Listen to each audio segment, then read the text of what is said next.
Welcome. Today's story will leave you speechless. Subscribe now and share your reaction in the comments. Here we go. My name is Jennifer. I'm 55 years old, and I need to tell you about the Christmas gift that destroyed and rebuilt my entire understanding of family. It started as a joke, one of those ancestry DNA tests that everyone's doing now. I gave one to my son Thomas for Christmas, wrapped it up with a big bow and a card that said, "Let's see if you're actually Italian like you always claim." Thomas is 32 years old. He's tall, athletic, with sandy blonde hair and blue eyes. He's always looked different from me and my late husband. I'm short, dark-haired, brown eyes. My husband Richard was the same. We used to joke that Thomas must have gotten his looks from Richard's side of the family. Richard's grandmother was Swedish, we'd say. That explained everything. Thomas thought the DNA test was hilarious. We did it together in my living room on Christmas night, swabbing our cheeks, joking about what we'd find. Maybe we were royalty. Maybe we had some exotic ancestry. It was all in good fun. The results came back 6 weeks later. Thomas called me at work and I could hear something wrong in his voice immediately. That tight sound that meant he was trying not to panic. "Mom," he said, "we need to talk. Can you come over tonight?" When I got to his apartment, he was sitting at his kitchen table with his laptop open. His wife Amy was there too, looking pale. On the screen was his DNA results page. He turned it toward me. "Look at this," he said, pointing to a section labeled DNA Relatives. There was a list of matches, close family members, but my name wasn't on it. Neither was Richard's, even though he'd done one of these tests 2 years before he passed away. Instead, there were names I didn't recognize. Someone listed as his biological mother, someone else as his biological father, both still living, both marked as over 99% match probability. "This has to be a mistake," I said immediately. "These tests aren't always accurate. There's been mix-ups with samples, I've read about it online." But Thomas had already called the company. They'd confirmed the results. They'd even run the test again with his backup sample to be absolutely sure. The results were the same. Biologically, genetically, scientifically, I was not his mother. I felt like the floor had dropped out from under me. "That's impossible," I kept saying. "I gave birth to you. I was there. I held you. I counted your fingers and toes. You're my son." "I know, Mom," Thomas said, and he was crying now. "I know you're my mom, but something happened, and we need to figure out what." We spent the next 3 days going through every document, every photo, every memory. Thomas's birth certificate listed me and Richard as his parents. The hospital records showed I'd given birth to a boy at 3:42 a.m. on March 15, 1993. Everything looked normal on paper, but then we found it. A small notation in the hospital records, something I'd never noticed before. There had been 2 babies born in that hospital within 30 minutes of each other that night. Both boys. Both around the same weight. Both to mothers named Jennifer. Me, Jennifer Walsh. And another woman, Jennifer Martinez. Thomas contacted Jennifer Martinez through the DNA website. She lived 2 states away. She was 54 years old. She had a son named Marcus, who was also 32, born the same night as Thomas. When Thomas messaged her explaining what he'd found, she didn't respond for 3 days. When she finally did, her message was short. "I think we need to meet, all of us." We met at a restaurant halfway between our cities. Jennifer Martinez brought Marcus. The moment I saw him, I knew. He looked exactly like my baby photos. Dark hair, brown eyes, my nose, my smile. He was shorter than Thomas, stockier, built like Richard had been. He even had Richard's laugh. I started crying right there in the parking lot. Marcus looked at me with these wide eyes. He looked terrified. His mother, Jennifer Martinez, looked the same way. Inside, over coffee that no one touched, we pieced it together. The hospital had been understaffed that night. There'd been a snowstorm, a pileup on the highway, multiple emergency C-sections. Both Jennifers had given birth in rooms right next to each other. Both babies had been taken to the nursery at the same time. Somewhere in that chaos, in all that confusion, the babies had been switched, and no one had noticed.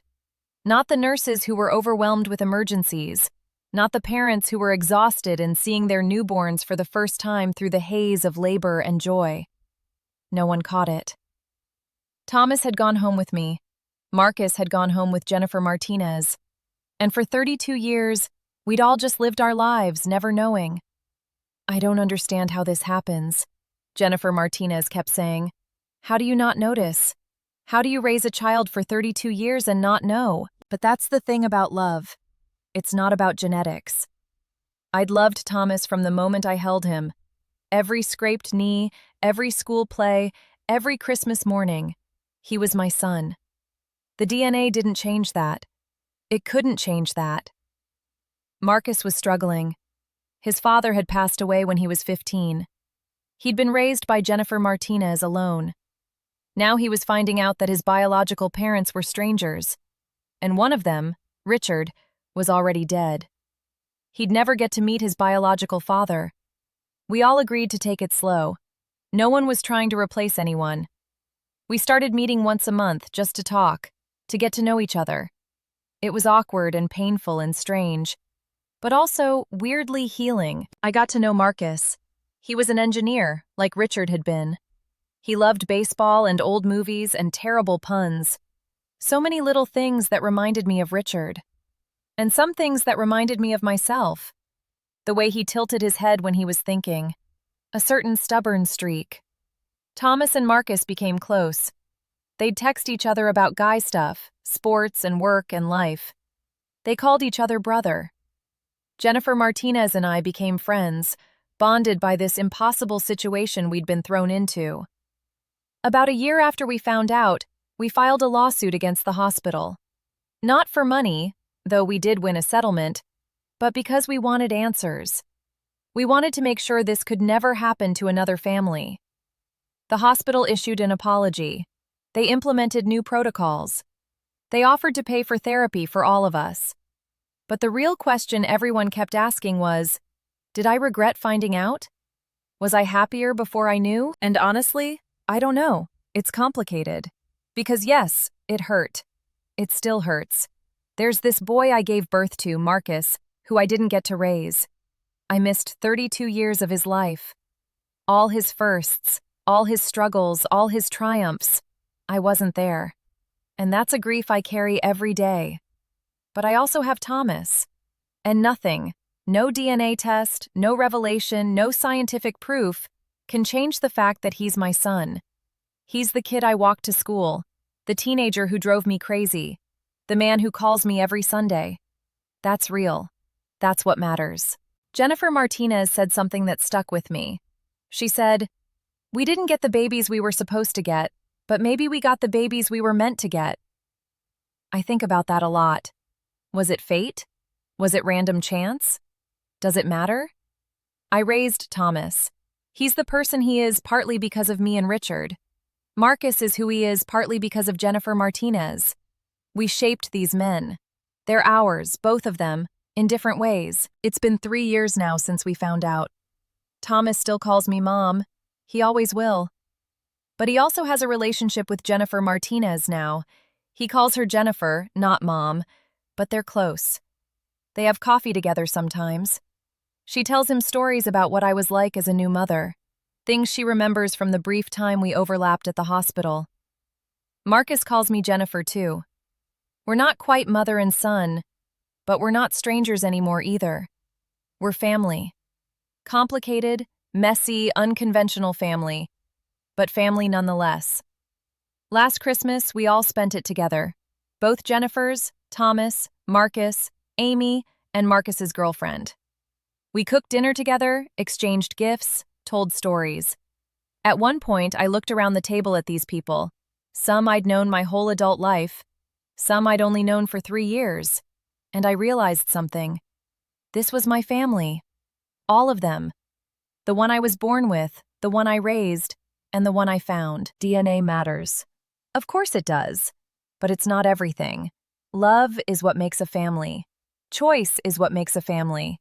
Showing up, day after day, year after year. That's what makes a family. So when people ask me if I'm angry at the hospital, if I'm sad about what happened, I tell them the truth. Yes, I'm angry. Yes, I'm sad. But I'm also grateful. Because that DNA test, that mistake from 32 years ago, it gave me a bigger family. It gave Thomas and Marcus each other. It gave me the chance to know the boy I gave birth to, even if it was 3 decades late. I'm Jennifer. I'm 55 years old, and this is my story about the Christmas gift that changed everything. If this story moved you, please subscribe for more real-life family stories. Hit the notification bell so you never miss an upload. And please, share your own experiences in the comments. Have you ever discovered something unexpected about your family? You're not alone. Thank you for listening to my story.